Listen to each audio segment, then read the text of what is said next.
In 2025, Goldman Sachs made $58 billion in revenue in a single year. That is more than the entire gross domestic product of many countries. They did not manufacture anything, they did not grow anything, they did not build anything you can touch. They moved money, advised on money, traded money, and charged for every single step. And the interesting part is not the number. The interesting part is that most people have no idea how that number was generated. They know Goldman Sachs exists. They know it is powerful. They vaguely understand it has something to do with finance. But the actual mechanics of how a building full of people in suits produces $58 billion in a year from something as abstract as financial services is a question most people never seriously ask. Today, we are going to answer it. This matters right now because investment banks are not peripheral to the economy. They are the plumbing. Every major merger you have ever heard about, every company that went public, every government bond that got issued, every hedge fund that executed a billion-dollar trade, an investment bank was somewhere in that transaction, collecting a fee, earning a spread, or taking a position.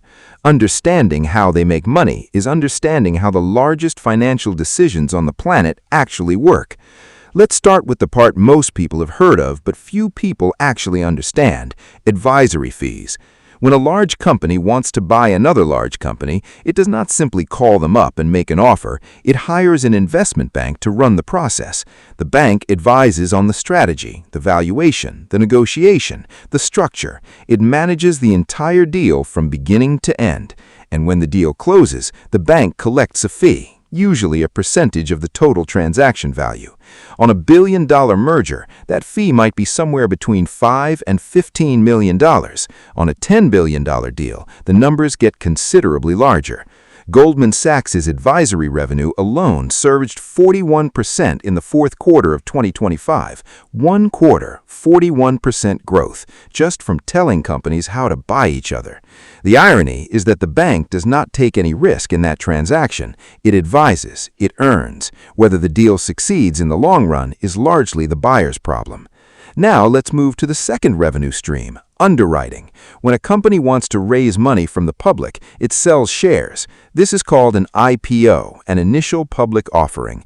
But a company cannot simply announce it is selling shares and wait for buyers to appear. It needs someone to organize that process, price the shares correctly, market them to institutional investors, and guarantee that the offering gets done. That someone is an investment bank. And in exchange for managing that entire process, the bank charges an underwriting fee, typically between 3 and 7% of the total amount raised. On a $1 billion IPO, that is $30 to $70 million for a few months of work. The same process applies when governments and corporations issue bonds. Every time a major government needs to borrow money by selling bonds to the market, investment banks underwrite the transaction.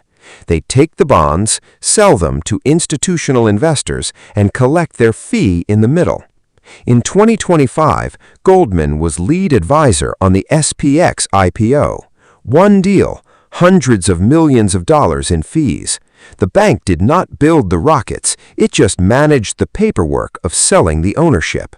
Now we get to the revenue stream that generates the most money and the least public understanding: trading.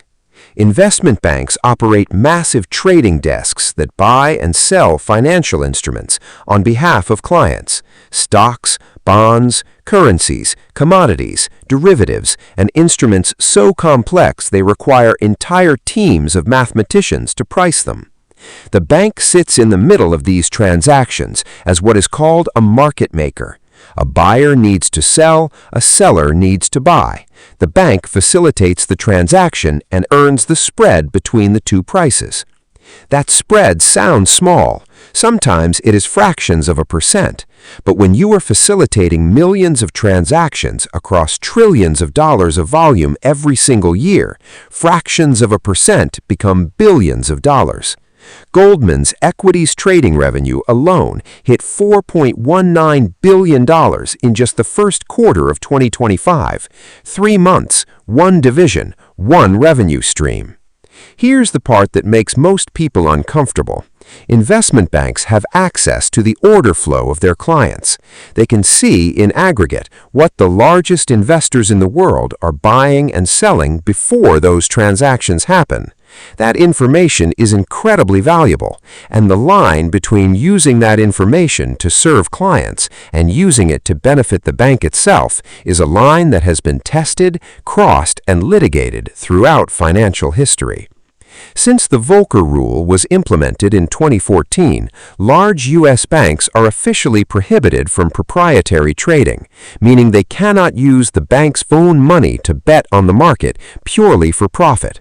But the distinction between market making and proprietary trading is one of the most contested and scrutinized areas in all of finance.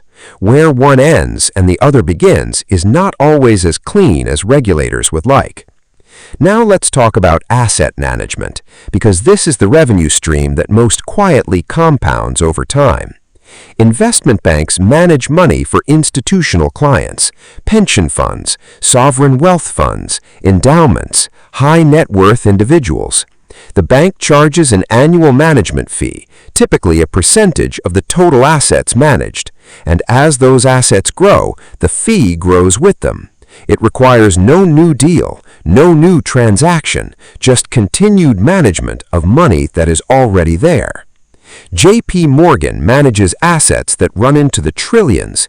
At even a fraction of a percent in annual fees, the revenue generated from simply overseeing existing wealth is staggering. It is the financial services equivalent of collecting rent.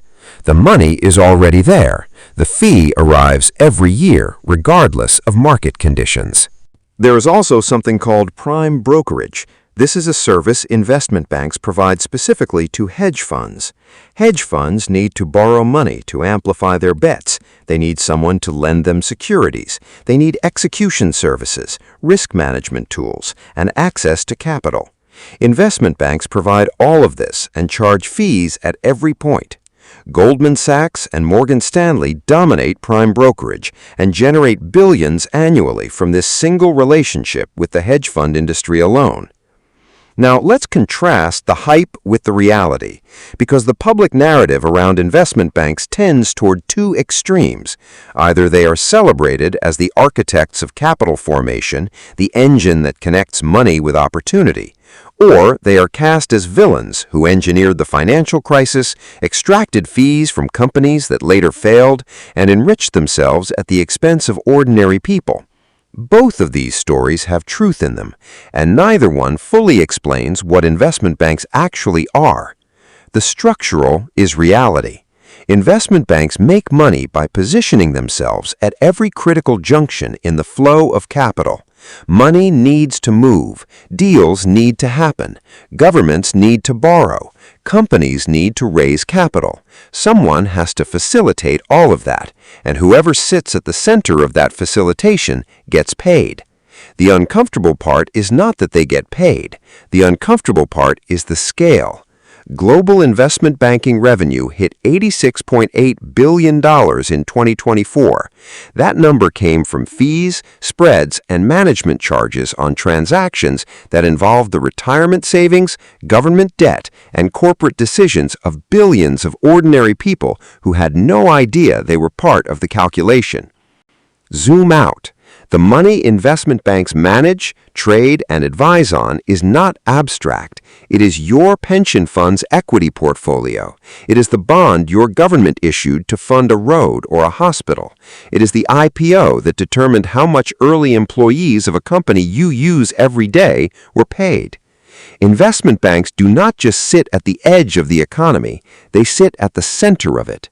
And the fees they collect, the spreads they earn, the assets they manage, flow through every financial decision that touches everyday life, whether you can see it or not. Which leaves a question worth sitting with. If the institutions that sit at the center of global capital flow generate their revenue from access, positioning, and information rather than from building things, making things, or serving individual customers in any direct sense, then what does that tell you about where the real power in the modern economy actually lives? And more quietly, who decides how that power gets used?